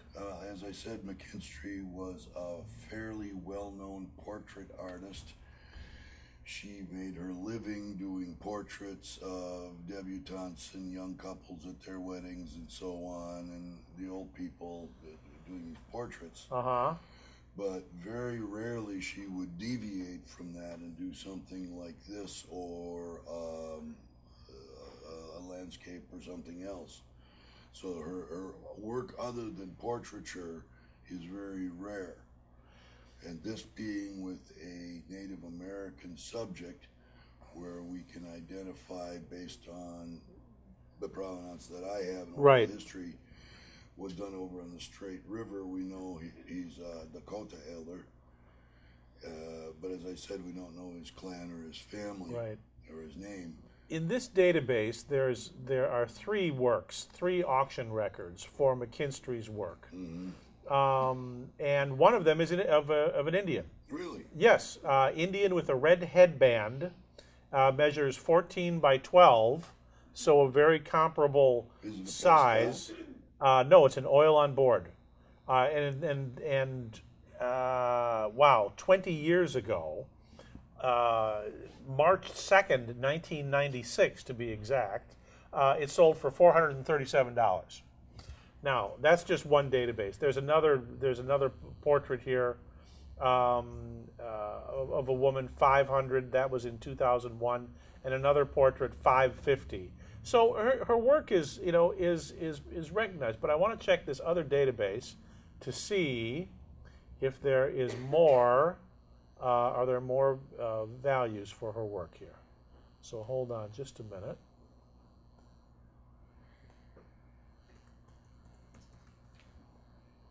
It would be rare. With most of her work in portraiture, I would surmise that families would keep those. Anything that was sold would be relatively rare. Right. Yeah, see, this one only has, her middle name was Emma-Jean. Mm-hmm. Grace Emma-Jean McKinstry. This one has just two paintings here. Let's see here if the same two that we saw. Woman painting in a landscape, that was €396. We want dollars, $550. Here's another one. Portrait of Donna McKinstry. Oh, that's the one that we saw on the other one. This one right here. There we go. There we go. Okay. Just for kicks, let's see if there's any that come up in this database. Because of the nature, there's a few. There's one attributed to Grace McKinstry. This is interesting. Oil on board. The lesson. That's by Grace. Mm-hmm. So she did feature Native Americans. I love this. Teaching on the stretched skin there. Let's go through here. G.A. McKinstry, 1907. So that was, if she was born in 50, yeah, I mean, she would have been 50 years old when she did that one. Yeah, and this one isn't dated. Yeah, yeah, and this one's oil on board, and that sold in 2012 for $1,200. But see, that one did not come up in either of those other subscription-based databases. I think you'll find that Native American themes in Europe go for extraordinarily ridiculous prices. Yeah, well, and especially the Germans. The Germans have always been fascinated by the American West. Yes. For the last couple hundred years. Yeah, there was one other one by Grace there, a small portrait that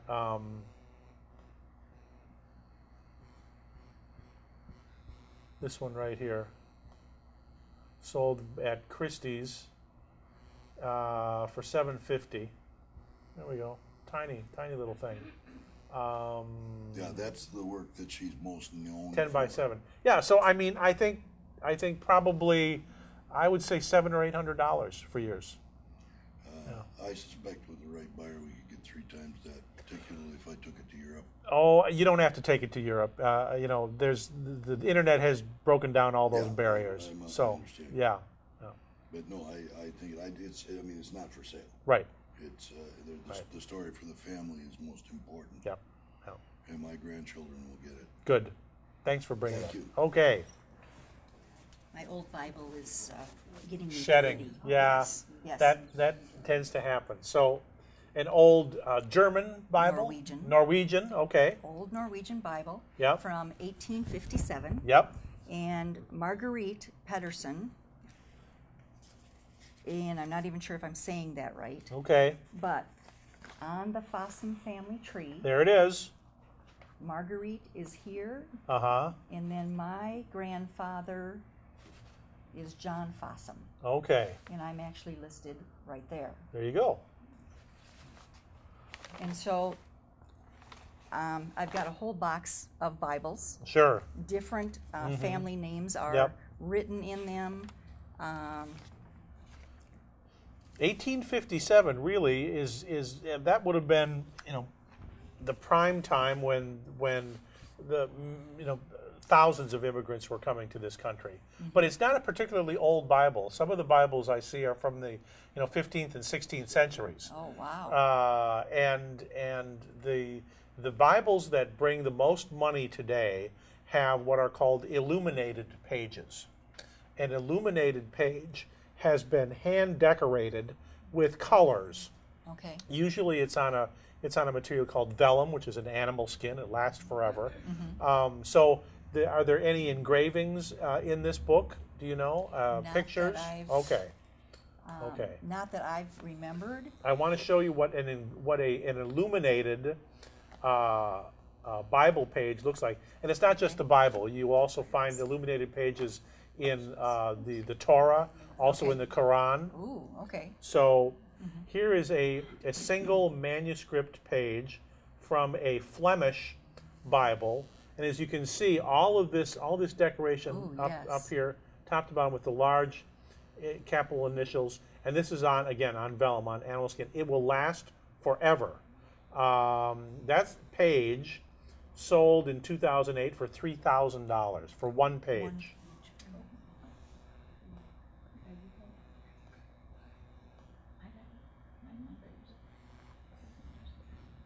So, and that tradition, also, follows in documents like the German American, the Frachters, which are often wedding announcements, birth and death certificates, things like that. I mean, here's a really fabulous. I've never seen anything like this one. This is in German. Look at that. Yes. I'm not sure what the lobster is for, but these are all hand decorated. And again, these were created by monks. Look at the multiple pages here.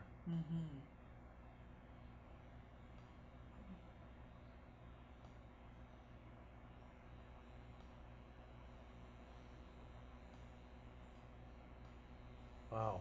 So this whole collection of illuminated pages, and I think it's also on vellum, medical, astronomical prognostications, calendar months, etc. That whole collection sold for £55,000, or about $70,000.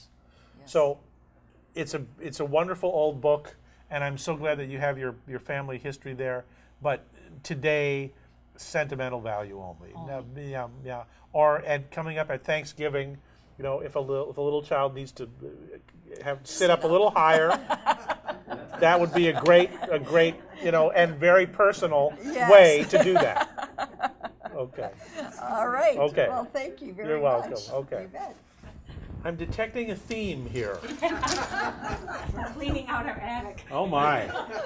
That has got to be the Cadillac of strollers. Isn't it nice? Holy moly. Well, what's the story behind these two pieces? We were working in Germany in the early 70s. And we had our 3 children over there. And so we bought these in Germany, in Hunter. My goodness. Isn't that nice? Yeah, it really is. It has a brake on it. Sure. This comes off, you can fold it down. Yeah, holy mackerel. Well, let's start with the crib, and just by the design, you can tell that it's not an American design. It just has a little bit more going on. The good news is that these are not drop side cribs, which are of course outlawed now. But you know, they can still get the job done. The thing is that most cribs this size are used today to display, you know, teddy bears and dolls and things like that. And so this dates what, 60s? I would think so. We bought it in 70. Okay. And it was used, yeah. It looks very 60s to me. It's in, you know, wonderful condition. And again, I mean, it would still be a great little crib. I like the fact that it's so low. This can lower down 2 Sure. or 3 different Yeah. levels. Oh, okay. That can drop down one Okay. more, or it could come up one. I see that. I can see the holes Yeah, in the yeah. corners. It's probably 80, maybe 100 on a good day for this one. But this, I mean, this is a work of art. Look at the chrome fenders. I was about to say rubber baby buggy bumpers, but I won't. Gosh. Wow. There's a name on it. I see that. And I Yeah. had a hard time trying to It's figure real. out It's what it very is. scrolly in German, so tough. It's like HAN, TON, something like that.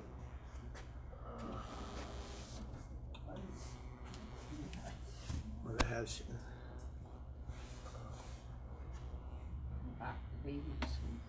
Yeah. Huh?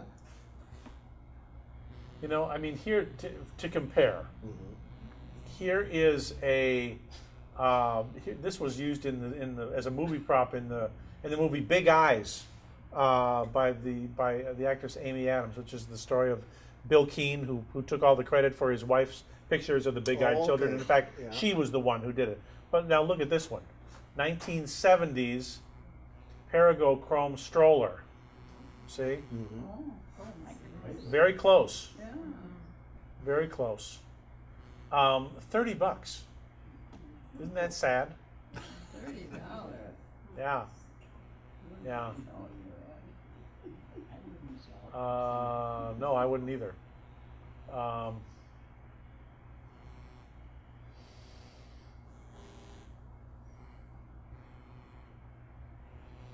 These two did not sell, and this one is even closer, I think. Oh, yeah. Marmot. Yeah, see? Look at it. Very similar. So, it seems, I mean,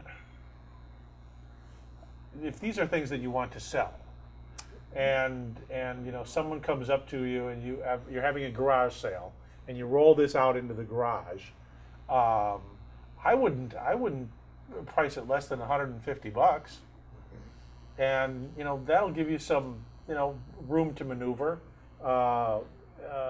If someone offers you 80, I would probably take it, but start at 100 and a half or 100 and a quarter and see what kind of, I mean, it's a work of art.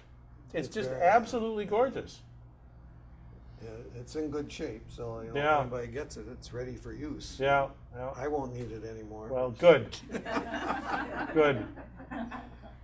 Well, it's beautiful. Okay, well, thank you. Thanks for bringing it. Okay.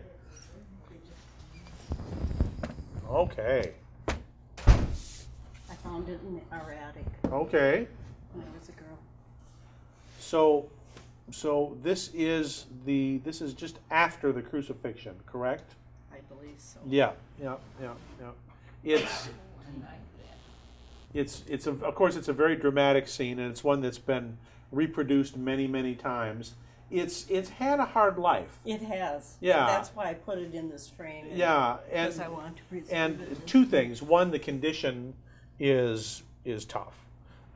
It's been well loved, but it's had all the value loved right out of it. The other thing, the fact that it has a religious connotation, when viewed from a monetary standpoint rather than a devotional standpoint, it's just a tough sell. So I'm glad that you rescued it and put it in a nice frame.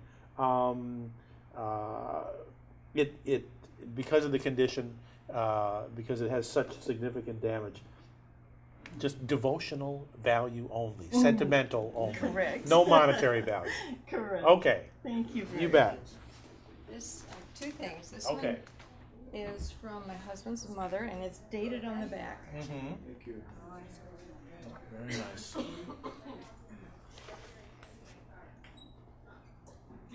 (1942). I would have said. I would have said a little earlier. So it's a wonderful little gesso mirror. Gesso is just a fancy word for plaster. And so all of this molded decoration you see here on the wood is gesso. Then they gild it. They put a little gold paint on it. These were very rarely beveled. Usually they were not beveled mirrors. They were just flat like this one. Does this still hang on the wall in your house? Do you? Yes, it Yes, does. so it still functions for its intended purpose to let you know how you're looking going out the door. Well, I try not to use it very often. Okay. Yeah. Well, that shouldn't affect the silvering on the screen. It's a beautiful little thing. If you saw that in an antique shop, it would probably be about $35. In the back it says, for Portia Corbin, came from old Uncle Young's estate in Simcoe, Canada, to us when we were married in 1896. Okay. Well, see, was I wrong. thought no. The turn of the century is absolutely the right date. Yeah, it said they died in the late 80s. I had a new mirror inserted. Oh. So the original is from 1896. Yeah. Well, you'll never wear that mirror out, no matter how often you look in it. Okay. Okay. Well, that's not the reason. I'm not trying not to look at it. Okay. Okay. I want this up there. They can see it. Plug it in? Solid marble. Yep. One piece, except for the top here. Put Right. the top on. Any damage? Only to This that. is the only Yeah, damage, and that's yeah. from having a bulb in there that's too hot. Right, and a lot of people do that. A lot of people don't realize that these were not designed to stand up to a 100-watt bulb. So these There's a name on the back of the card. okay, they're all made in Italy. These were often purchased by people who were on the Grand Tour. So the Grand Tour was when people in the 19th century, they got on a steamboat and they went off to Europe and they visited all the European capitals. And then they would go to the Mediterranean and they would visit Italy and North Africa and the Middle East. And they would bring back wonderful souvenirs like this, or they would commission them. There were studios doing these all the time, all year round, and then you could go to the studio and say, well, I like the lamp of the woman standing by the post, and then they'd carve it up. When you got back home from the trip, there she was waiting for you. So they are marble, but usually a combination of marble and alabaster. And the alabaster tends to be a little yellower than the marble. Now, this was purchased when I was 6 years old. Okay. From the former sheriff of Ramsey County in St. Paul. Okay. He was there at the time of the Depression, and his house had bars on the window. And we bought it from his widow when we bought the house, when my dad bought the house. So this could be easily 100 years old. Oh yeah, it's about 1890. It's about 1890. Now, sometimes they came on their own pedestals. If you look at the monitor, there she is on her own pedestal. Right there. Wow. Okay? But sometimes, and there's the vent hole on the top of the shade. That's the least important part of it. So don't worry about having it broken. Now, with the pedestal and everything, they call these newel post lamps. So these often sat at the bottom of a huge staircase on the last post, which was the newel post. And so you had this big showy marble lamp at the bottom of the stairs. So this one sold with the pedestal for $6,000. So there were many, many variations of these. Here's one, marble and alabaster figure lamp. What is it? Look at that. Oh, that looks just like her. That one's very similar, including right down to the flowers in her lap. Yes. Right there. Except for glass. So they just, and that's just a later edition.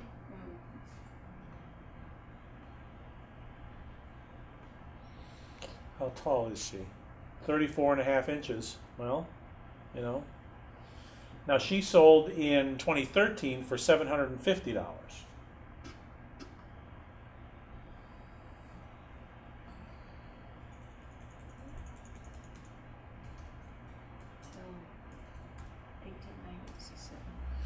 Oh yeah, it's all of 1890. Here's another one, marble and alabaster. You see the alabaster tends to have a little bit more of a yellowish tone.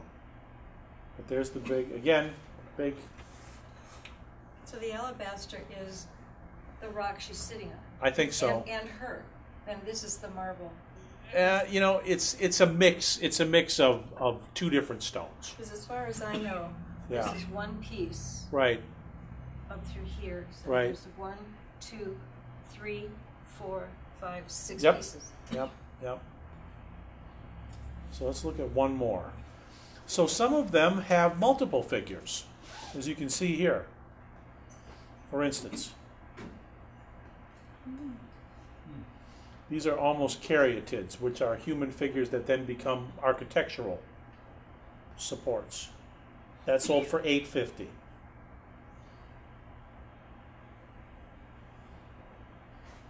$450, $700. Look at the color of this one. Pretty wild. Wow. Yeah. That's why she brought $2250. Yeah, well, that was 10 years ago. I don't think you could get that for it today. For instance, this one is coming up for sale.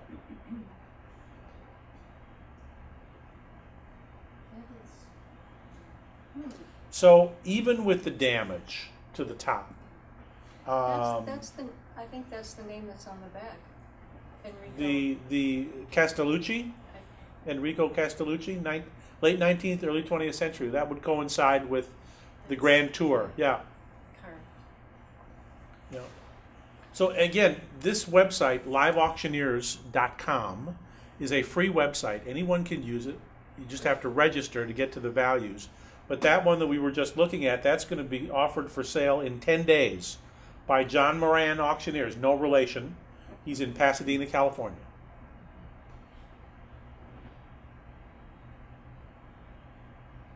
But they're usually this beautiful, beautiful Carrara marble. Here's one with a very fancy shade. This one sold in May of this year. So, even with the damage to the top piece, I think, 800 to 1,000, I would think. That That's nice. Thank you. As long as the figure and the base are in good, the top piece, that's very minor. She hasn't been moved very often. I'm because sure. She's very heavy. Well, you have all my admiration for bringing her in today. When I told him what we were bringing, he said, "Do I have to?" That's where a good nice furniture about doing a good it. furniture dolly comes in handy. Yep. Well, that was the perfect big finish. Yes, it was. Thank you. Excellent. Thank you. Okay. Thank you for still being here. Thanks for coming.